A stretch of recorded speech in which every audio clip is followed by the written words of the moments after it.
Hey YouTube, God bless you. I'm out here. The Lord just impressed something upon my heart. I was driving and I just thought I would stop and just vlog on this flood here. I'm in my city here and it rained last night and it rained this morning. And as you can see, it rained so where the streets are flooded all on the side of the road here. And what came to me was that this is like the overflow. And you know, Malachi 3:10 teaches us that he will pour us out a blessing that we won't have room to receive.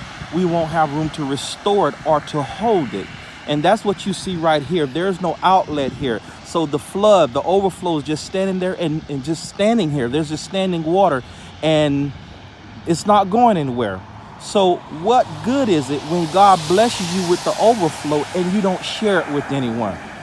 This is what happens to a stingy person. When God blessed them with the overflow, they just hold it. They keep their hands closed and it stands just like this. I don't know if they don't trust God that when it eventually runs out that God wouldn't bless them with more, but just as God blessed them with all this right here, he could do it again.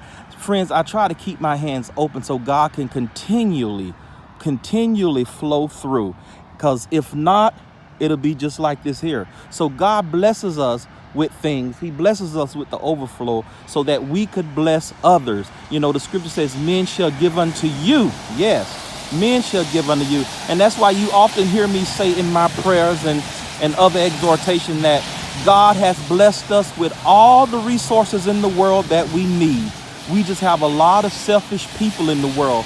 We just have a lot of stingy people in the world that don't want to share. And this is what happens in their life. They have all these resources, all the money and all the food, while people are suffering and they're just keeping the overflow for themselves.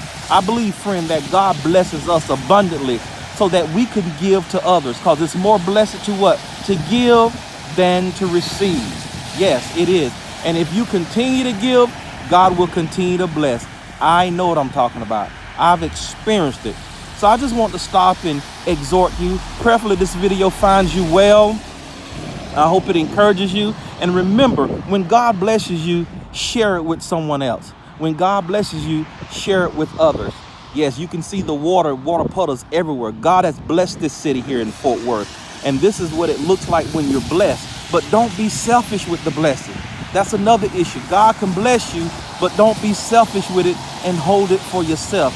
Go ahead and distribute that out. Find somebody who's in need and give that out, and God will bless you more, because he says he will supply all of your need according to his riches and glory. Friend, this city is blessed. There's no drought right now. As you can see, all this rain. This is far from being a drought. And if you continue to give, don't worry, you're not going to run out. You're not going to experience a drought. God's going to honor his word. You give and God will give back to you, because you cannot beat God's giving. All right, friend, till next time, I want you to remember, be at peace and not in pieces.